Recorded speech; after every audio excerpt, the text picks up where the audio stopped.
back, friends. You're just in time for the Johnny Brew Show.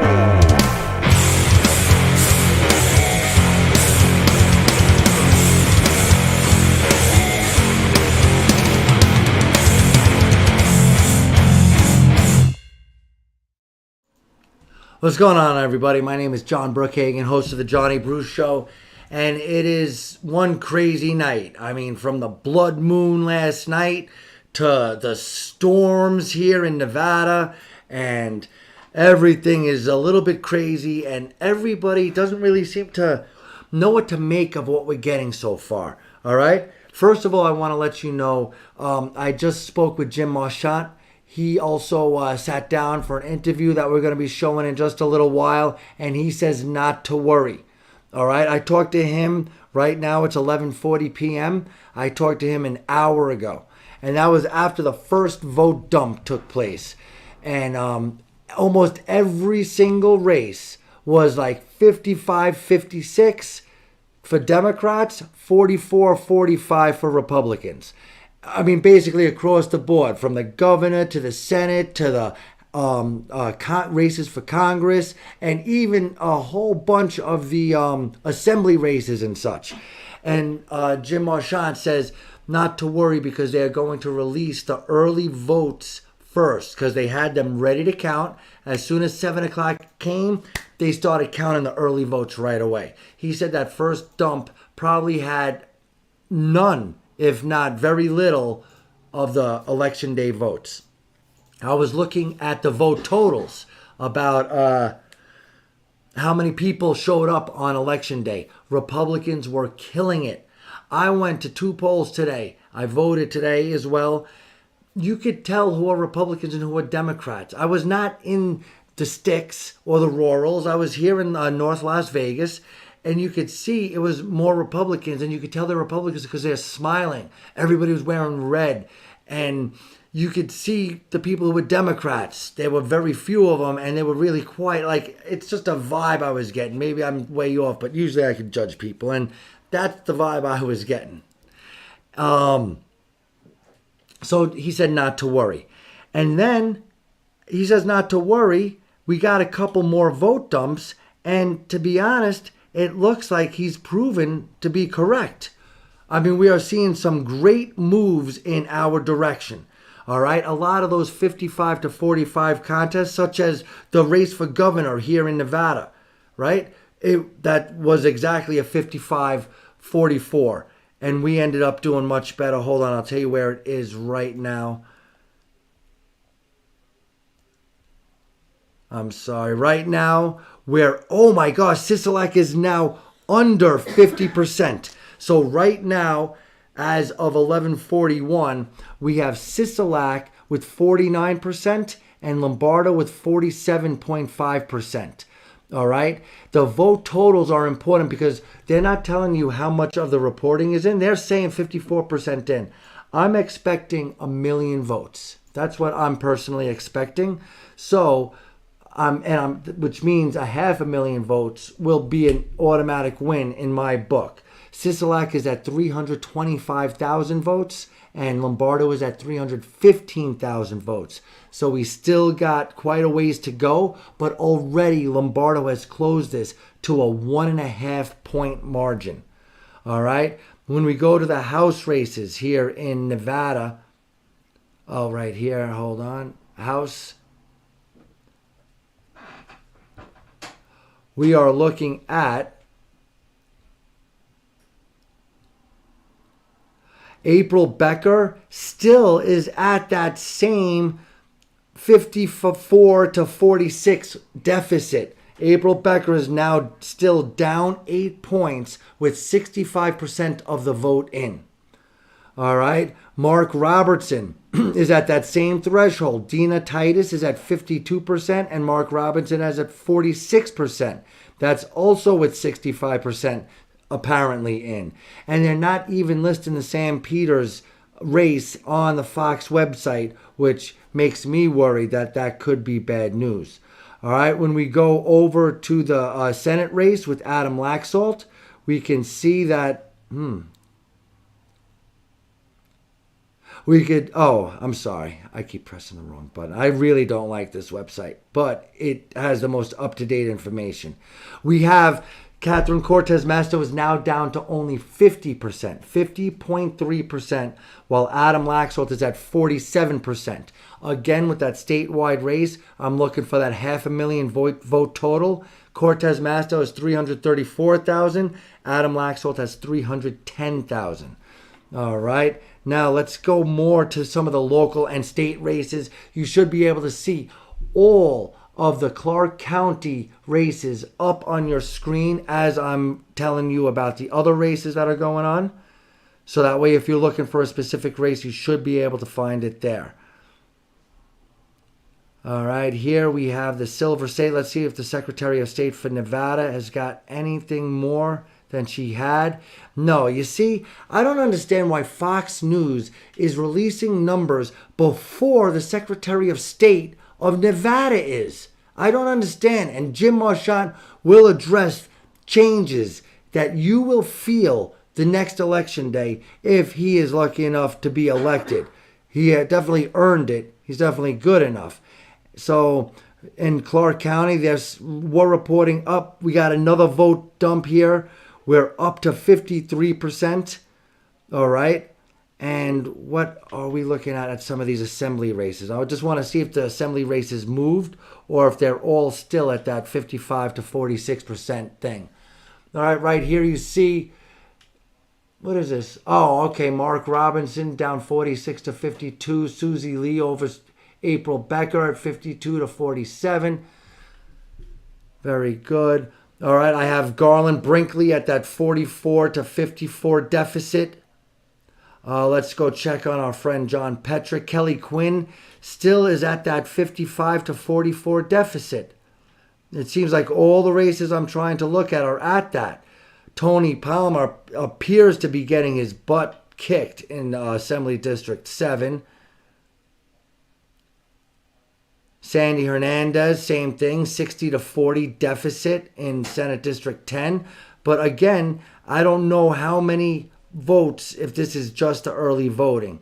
I was following the Petrick race pretty closely, so that should give me a better idea. John Petrick is down 53 to 47% with a total of 20,000 votes in. That sounds like a lot of votes to me.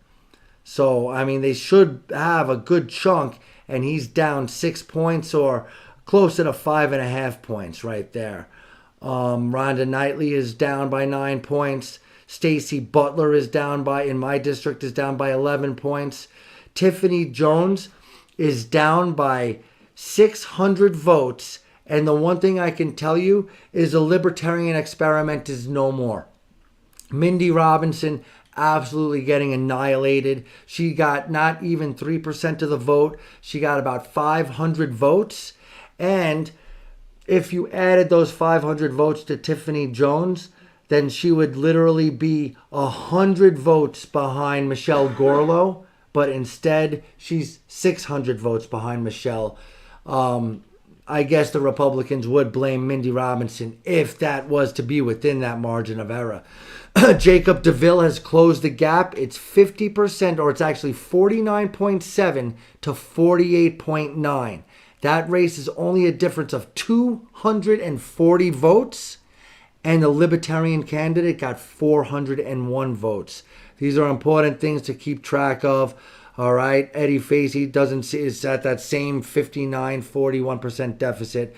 We're going to have to keep an eye on these races, all right? Like I said, I was at John Petrick's house. We're going to keep these scrollers going while we show this quick clip from the thing, or we're going to go to the clip and we'll pause the scroller. All right, this is a report from John Petrick talking about the nerves right before we got any numbers ever coming in. Play tape.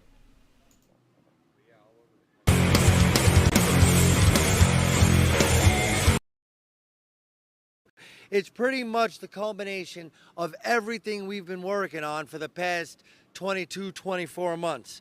All right. Some news early here in Nevada. All right. No reporting here in Nevada quite yet. Hopefully that'll change by the next time I go live. We will be going to a bunch of different locations here in Nevada. We're starting out right here at John Petrick's house. Hopefully this is going to turn into a victory celebration for Assembly District 21, Dr. John Petrick. We're also going to be headed over to Tivoli Village, visiting La Casa. There's going to be a bunch of Republicans there, including from the Chamber of Commerce. Mac Miller hosts an event with a whole bunch of candidates. We'll end our journey over at Red Rock, where we're going to see the official NVGOP people and see how they're doing. Hopefully we'll have some results by then. And then tonight, we'll be going live back from the studio to let you guys know everything you need to know before you go to bed tonight. And then, of course, we'll really put a bow on it this coming Saturday on the Johnny Bruce Show.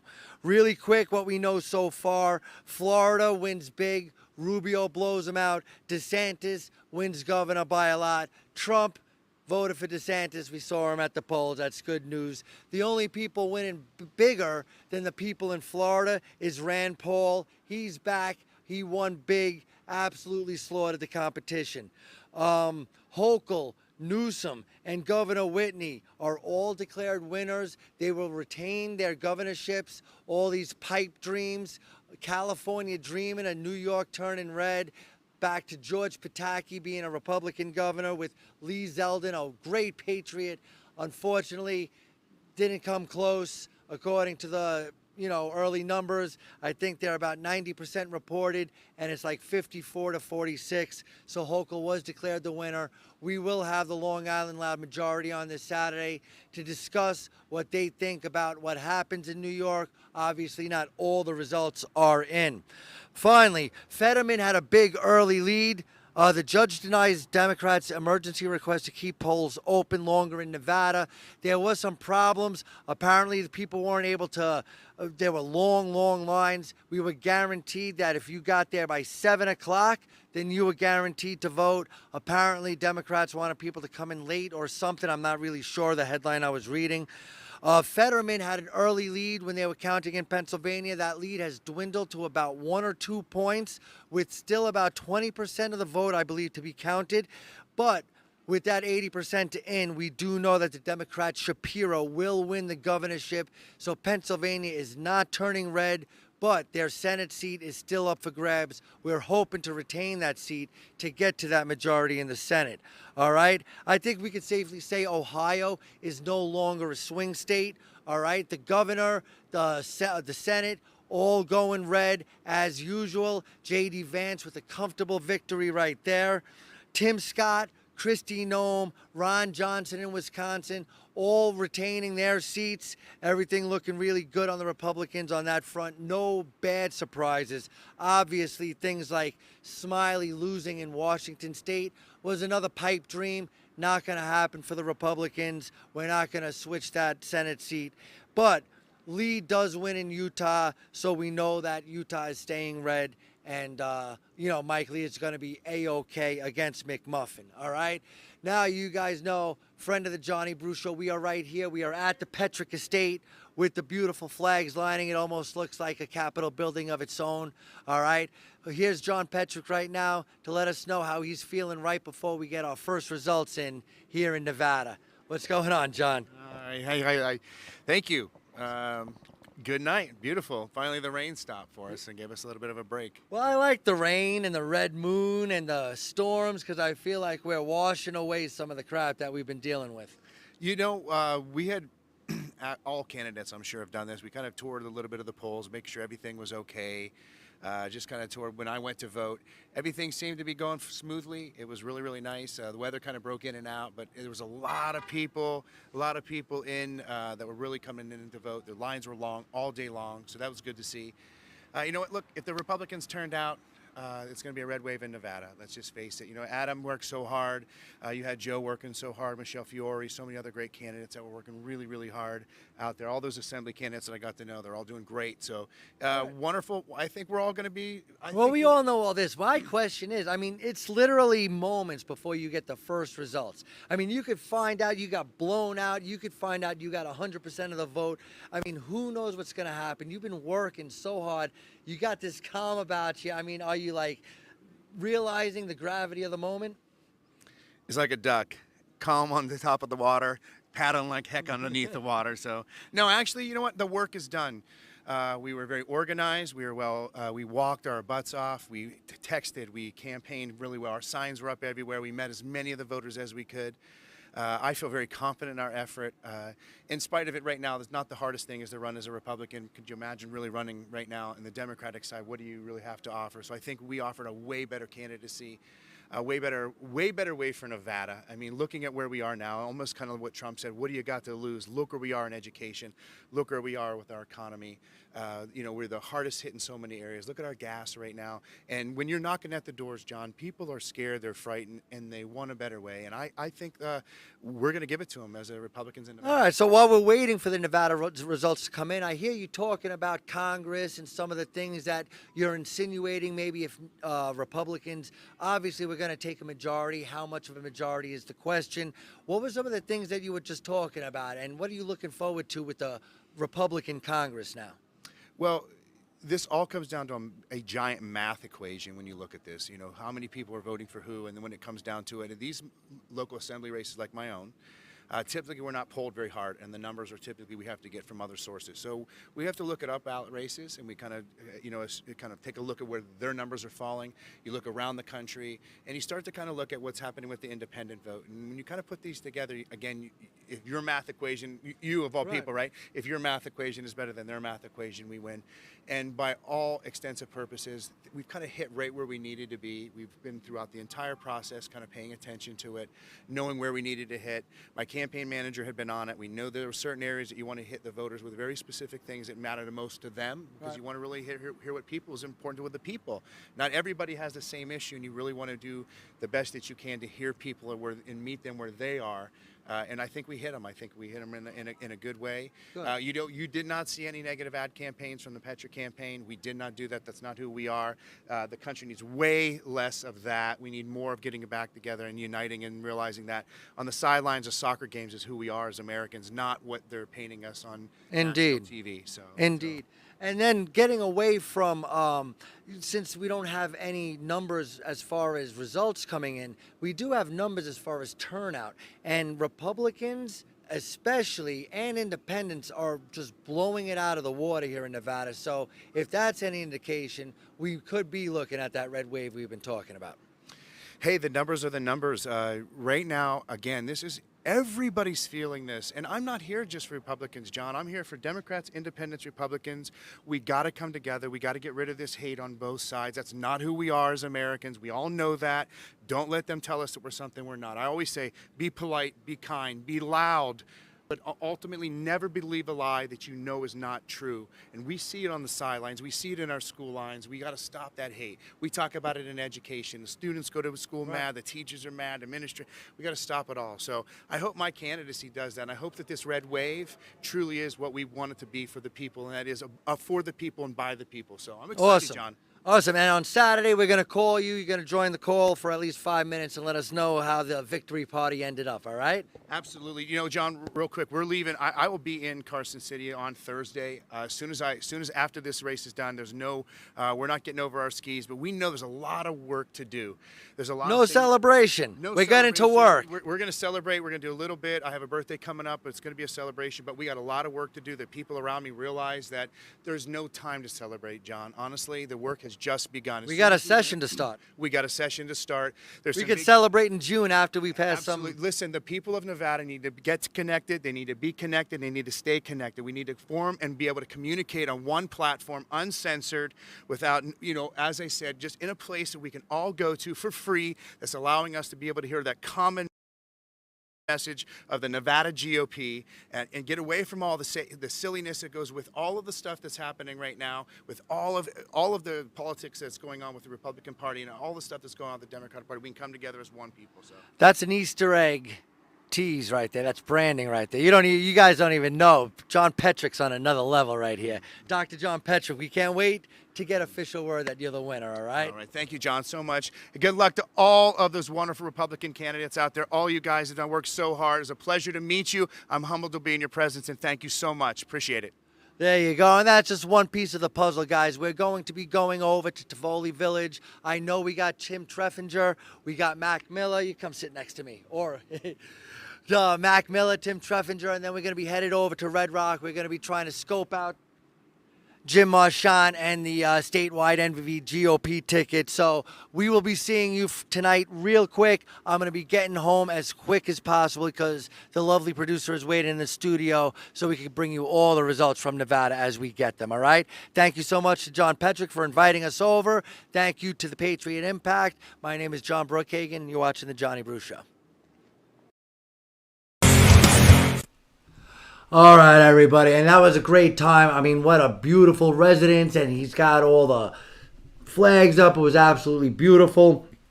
And then, we started to get some results coming in, all right? As of right now, first of all, I can't express my disappointment.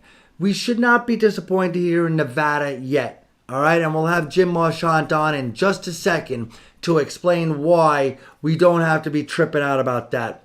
But, I mean, for example, Lee Zeldin in New York didn't even come close. I think he lost 54 to 46, all right? In the Senate, I can't believe they called the race for Fetterman. This guy can't speak a coherent sentence. He's got a lump growing out the back of his neck. I'm sorry. God bless him. I hope he gets healthy. He is not fit for the Senate. He is not. I mean, we were just talking the other day about Stephen Horsford, who is not a great politician in my opinion. But he can talk. He can express his thoughts. This guy, I can't believe the people of Pennsylvania voted for him. And then this guy, Raphael Warnock, we have him on tape within the past 2 years running his wife over and threatening her. But meanwhile, Herschel Walker got some girl pregnant in the late 80s when he was a football star, and that's why he lost the election to this Raphael Warnock, this crazy, anti-racist radical. And then I even talk to my friends sometimes about, if Nevada becomes even more blue, we're going to have to, find someplace else to live and move to Florida or move to Texas or Tennessee or somewhere else, even Idaho or something, Montana. It's a little cold there.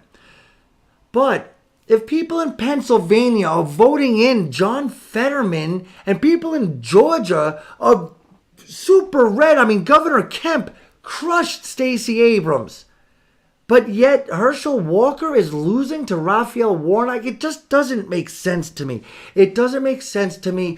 They got these races in Arizona. We're looking at Kari Lake being down 44 to 55 with over half of the vote counted. I don't understand. The woman wouldn't even talk to the media at all, the Democrat Hobbs or whatever her name is. Kari Lake has been all over the place. All the polls are showing the Republicans. I don't know if it's the method of counting, and this is a new thing. Why all of a sudden in the past 2020 and 2022, it's all about the method of counting in some states, and we don't find out for 2 weeks in Pennsylvania, but we find out the same night right away in Florida. There's something wrong. There's something wrong. We can count. We can count our ballots. I was, again, for the 12th time, talking to Jim Marchand. He says we're going to go to an all-paper ballot and we're going to find out the results right away. What are we waiting for? Why? It doesn't make any sense. So, what you need to know is right now, with these horrible turnouts, I mean, yes, we kept Ohio. J.D. Vance did really good. But, you know, the Smiley up in Washington didn't stand a chance. Lee Zeldin in New York didn't stand a chance. This Gretchen Whitmer in Michigan, no problem. She smoked the competition. I can't believe Kathy Hochul, Gretchen Whitmer, and Gavin Newsom are so secure in their positions of power. They couldn't have done any worse a job. They couldn't have. Like, that's that, right? I mean, Michigan is always going to have a Democratic government. If these past 2 years weren't enough to get rid of Kathy Hochul as people are getting chucked onto subway tracks, little old ladies, not people who were fighting and accidentally it spilled over to the tracks, random acts of violence where ladies are getting pushed onto the railroad tracks and the subway tracks, and people are getting stabbed, and like randomly, not like I'm gonna get them. No, just a random person on the street. People are getting stabbed. You saw the Johnny Bruce show last week. We were talking to April and Fleming Larson, and their campaign worker got stabbed for no other reason than we're just losing our mind as a society. And it's what's going on around us, and it's our leaders, especially in these blue cities and blue states. And if what has been going on from Russia, Ukraine, to the border, to inflation, to gas prices, to some kids secretly getting surgeries or taking drugs, or not secretly, but thinking that they're the other sex, and the parents not wanting to be blackballed from society, so they go along with it. And our whole society is deteriorating, and these people are getting reelected back in. Something is wrong. Anyway, so what you need to know is right now, with the travesty that I'm seeing around the country, we're looking at 48 to 48 in the Senate. There's 4 seats left. It looks like Raphael Warnock and Herschel Walker are either going to go to a runoff, or somehow Raphael Warnock is going to find the votes at the last second to pull that off without a runoff. But I'm thinking it's going to be a runoff, which means it's a whole new ball of wax. We saw what happened in 2020 in Georgia. They had the runoff. The Republicans should have won that easy back then. And then we had the runoff, remember? And the whole, that one lawyer, Ira Bailey or something, I forget his name. And Trump went down there and people were saying not to vote as a boycott. And it turned into a complete poop show. And then how did that end up? Georgia got 2 Democratic senators in a runoff, giving them the 50-50 Fugazi majority. And we're headed down that way again. And then we have the other one that's up for grabs, because then we have Nevada and Arizona. And then we have Georgia. And what's the 4th one that we're missing?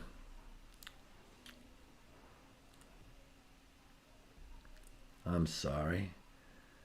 Arizona, Georgia, Nevada, and there's one more. Oh, and Wisconsin, which is Ron Johnson. For some reason, they haven't called that yet, but I'm going to call it right here on the Johnny Bruce Show. You heard it here first. Ron Johnson is 1.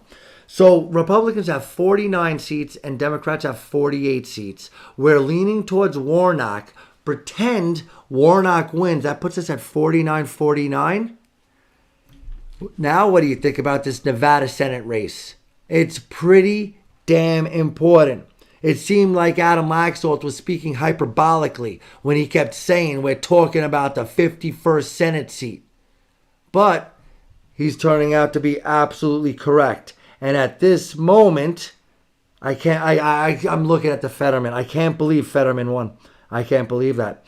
At this moment, earlier, I just told you, maybe the votes are changing. It's 334,000 for Masto, 310,000 for Laxalt, which is a 50 to 47 lead for Cortez Masto. And they're calling it 54% reporting. I'm going to say it's a little bit more. I'm guessing it's more like 64% reporting. So we still got a long way to go. And as Jim Marchand, you know what? I keep talking about Jim Marchand. Why don't we just hear from Jim Marchand directly so he can explain to you why us in Nevada do not necessarily have to be over concerned just yet until we start approaching that 850, 900,000 total ballots cast. You see on the screen right now, we're looking at Jim Marchand versus Cisco Aguilar. It's a 53 to 44 lead. But again, it looks like we only have 55% of the vote in. This is me with Jim Marchand at Red Rock, where the NVGOP has gathered to find out the results, hopefully tonight, but it's looking less and less like it will be that way. Play tape. Here with our Secretary of State candidate, Mr. Jim Marchand, and there's some down faces around here, Jim. As we walk around, we're looking at a lot of numbers, and we're seeing a lot of 55-45 Democrat leads. And while people have the long faces, I see you look in good spirits. I said, hey, Jim, are we worried? If anybody would know how our election system works, it's the man who wants to be the Secretary of State. Why are you so much less worried than I am? Well, they always do the early voting numbers and the mail-in ballot numbers that are early. And also the rurals may not be in yet. So we still got to wait a little bit and see what happens, and hopefully it'll turn around and come our way a little bit. So right. I mean, before we were getting any of the results, and we were simply getting voter turnout numbers and party affiliation, and the numbers looked, I mean, absolutely off the charts. Are you saying we're probably not seeing any of those live day of numbers quite yet? Probably don't have the election day numbers yet. And hopefully it'll turn around, because we did have really good turnout numbers, and we were very pleased with that. So let's see what happens. Right. I'm estimating there's somewhere between 38 and 48% of the vote, and so far. So obviously there's a lot of wiggle room. Yeah. Nothing's going to be called just yet. What do you think about the way we are even wondering when we're going to find out about these things? If you're Secretary of State, what kind of changes would voters feel in the next election? Well, you know, what I've been campaigning on for a year and a half is we need to get away from the machines and go to a hand count ballot so we know that it's fair and transparent.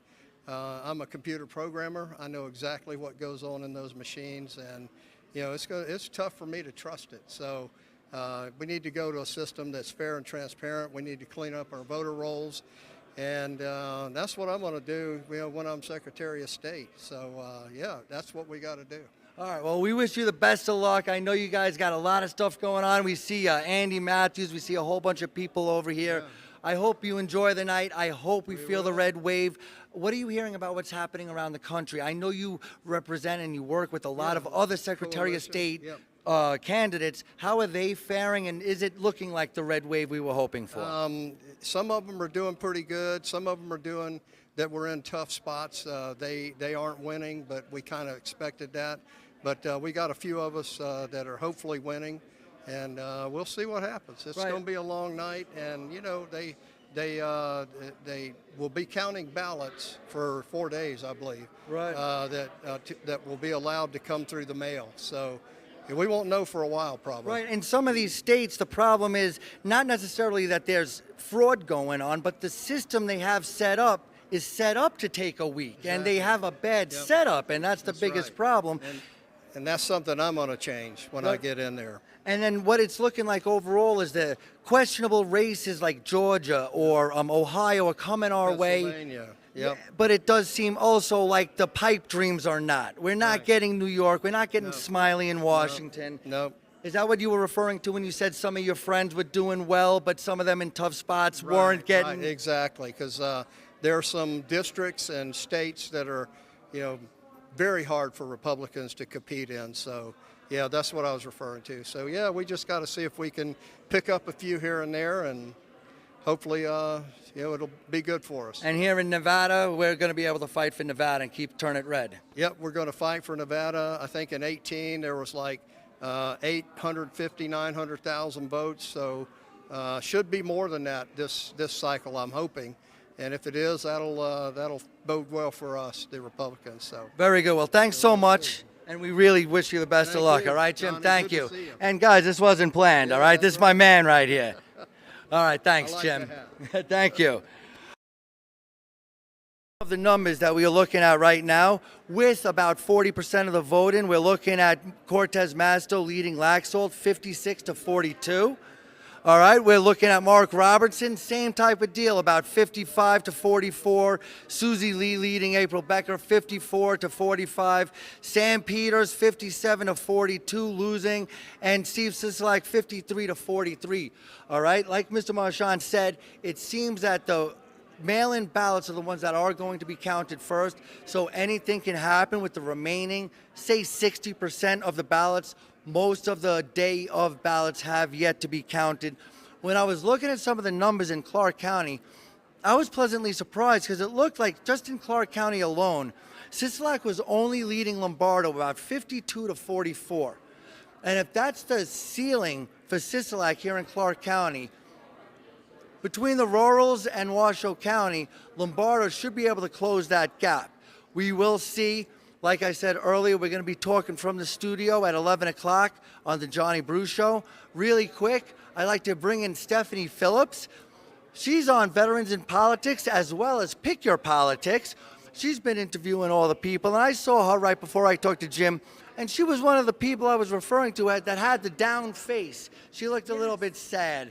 Did you hear what Jim had to say, and what do you think? I did. And I'm a little more encouraged now. So we still have a ways to go. We need to count some more of these numbers. So we'll see what happens a little bit later on tonight. And we still have a few more days for ballots to come in. We have 4 days, I believe. So maybe by the end of the week, I would love to get results in about 4 hours. Well, I would too. But, you know, they changed that in the last legislative session. So we can't do anything about that. But Very good. And when's your next show going to be on? maybe in a week. In a week? Maybe another week, yeah. All right, well, we love watching you on Pick Your Politics and Veterans in Politics. We saw you with Steve a little earlier, too, so keep going. Keep up the great work. Thank you. Good to see you, too. Bye. So long. All right, that's Stephanie Phillips. There's Steve Sanson right there, Veterans in Politics. They helped a lot with the nonpartisan and judicial races, so a shout out to them. All right, guys, I'm going to go in, see what's going on. We might do another live here, or I might just bust home and get into the studio. I'll let you know as soon as I do. Like I said, all the races are looking the same, and it seems pretty consistent. So let's see what happens as the vote tallies get released and see if we move in a positive direction or if they kind of hold the status quo. All right, till then, thank you very much. Patriot Impact, Rob Kafka, and everybody listening. My name is John Brookhagen. It's the Johnny Bruce Show.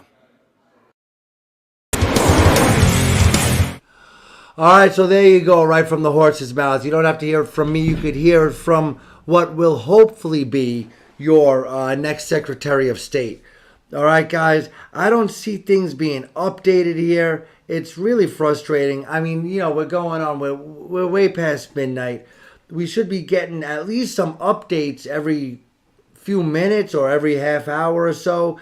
I see in Arizona, polls are closed, but they've only got 53% reporting. They got Hobbs up 55 over Carrie Lake 45. But I don't know if these numbers are as bleak as they seem or if this is mail-in votes or whatnot. I see a lot of our friends in these assembly races. Right there, you see Christine DeCourt down 60-40. All right, Toby Yorick didn't have any competition after he had won the Republican primary. That was over in District 19 up in Mesquite. All right, here in 20. All right, again, you're looking at 60-40, 59-38. And I can tell you right now, these Libertarian candidates, I am off the Libertarian train. We're not going to be able to do it. And there's our friend John Petrick. He's closing the gap. It's now 53-47. He's down 5.5 points. But that's 20,000 ballots cast. Right here, Melissa Hardy has 24,000 ballots cast. I'm thinking once you get, over 20,000 votes in a particular district, you're starting to get a good idea of what's going to happen. All right, Danielle Gallant looks like she's in good shape, but, am I supposed to feel good about Danielle Gallant being up 58-40 but think that other people who are down 58 to 40, we're still going to count some ballots. I don't know.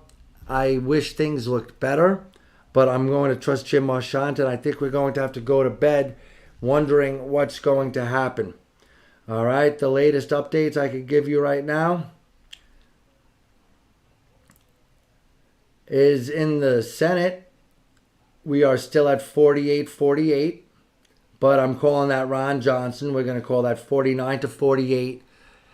Georgia, I'm almost certain now we'll be going to a runoff. And we got to see what happens between Laxalt and what happens with Kelly in Arizona. Those two races are really going to determine the fate of the Senate and what a zoo it's going to be in Georgia once again for this runoff. Let's take a look at the House. Right now, Fox News is saying that we have 198 locked up for the Republicans and 168 locked up for the Democrats. So things are looking good. I mean, of course, we're almost guaranteed getting the majority. How much of the majority? I was hoping we'd have over 250 seats, and that would mean we'd need to win 52 more seats. So that's going to take some work. Things aren't going as easily as I had hoped. If we look right now, the latest results before I go off the air here in Nevada, we're going to have Mark Robertson down 46 to 52 versus Dina Titus. They're saying 65% in. We're having April Becker down 46 to 54 versus Susie Lee. And while they're not listed in the St. Peter's race, the last I checked, it was 55 to 46.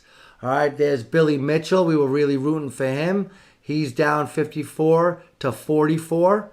And I'm hoping, did I just miss the District F? Yup. Steve Wilson ahead of Tim Treffinger. That doesn't look good. That's 509,000 ballots cast here in Clark County. We're not going to get much more than that. I'm guessing 650,000 tops. Helen Oseguera.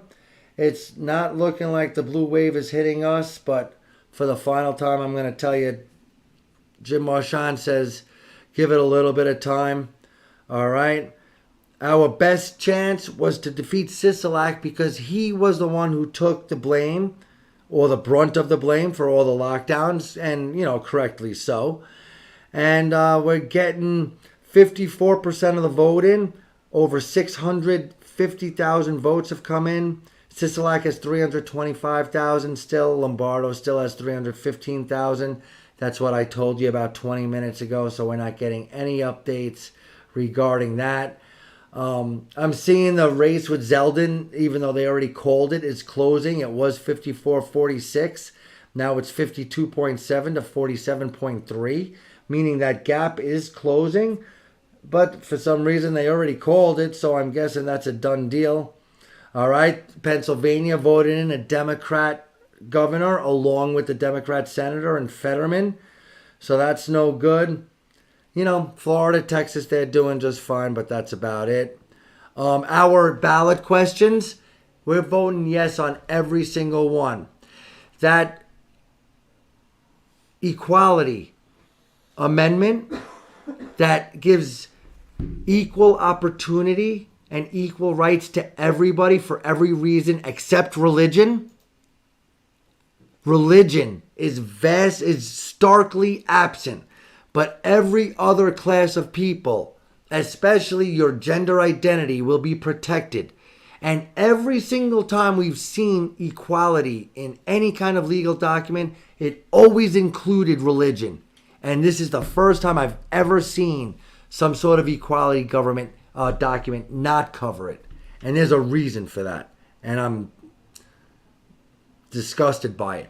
We're on our way to ranked choice voting. It's going to have to be on the ballot again in 2024. But they're going to, it's got the hard part is over. And the minimum wage is going to go up, and employers are no longer going to get a discount if they provide health insurance. All right, Cortez Masto, 50% to 47%.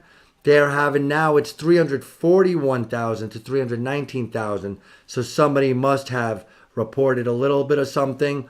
Mark Amadei is super safe. And then Horsford, Lee, and Titus are all up by 9, 9, and 7 points respectively. For governor, we're looking at 49 to 47.5. Sisolak has a 1.5% advantage. Cortez Masto, I just told you about that. So, what else do we got? That's about it. All right, we're going to be looking at everything just so you got the numbers. Raise the minimum wage is passing so far, 56 to 44%. That Fugazi Equal Rights Amendment, 60 to 40%. And ranked choice voting, oh, all right, maybe we don't have to be... The numbers don't make sense. But ranked choice voting is at 52 to 48%. So we do have a chance to still stave that off at 338,000 to 307,000. So, I mean, there's not much more I can tell you guys. None of the assembly races have been called except for District 19 up in Mesquite. None of the Congress seats have been called except for District 2, Mark Amadei up north. Those are two good things, but the red wave is definitely not a red tsunami. The worry was that it would be a red mirage. It would look really, really, really good at this moment in time. And then we would have to worry if we woke up and it looked worse. If it's the way it stands now and then it's worse when I wake up in the morning, I'm going to be very disappointed because I don't want to live like this anymore. I don't want to pay $6 for a gallon of gas. All right? I don't want bacon to be $10 for a sleeve of bacon. You know, I don't want it to be like this anymore. I'm going to be back on Saturday. We're going to have the Long Island Loud Majority on. We're going to have some great guests on. Hopefully, we're going to have some great news from our best two friends, John Petrick and Sam Peters. I want to go out with a bang, and I want to go out with a great feel. But I'm not very encouraged at this exact moment, and I'm sorry. I think most of it has to do with these ridiculous election counting systems that we have in place. All right. Guys, I had different plans for tonight, but it didn't really work out as I hoped. But I'm glad we got to hear directly from Jim Marchant, John Petrick, everybody I saw out there. Godspeed. I hope we wake up to great news, and over the next coming days, let's hope this red wave does come to fruition.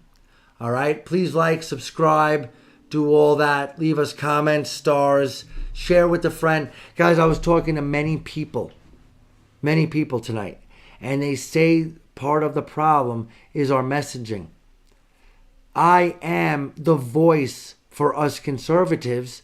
And I'm looking at, 5, 6, 10 viewers. All right, the mainstream media has tens of thousands of viewers. Right now, there's 50,000 people watching NBC News affiliate here in Las Vegas to find out what's going on. They didn't know about the Larson's campaign staff were getting stabbed. They didn't know about Horsford's wife pleading for some attention and pleading for them not to vote her husband in because he's not fit for office. They didn't know about all these things because the mainstream media does not have our back. And that's the problem. Listen to your friends. Please spread the word. We need to have a network.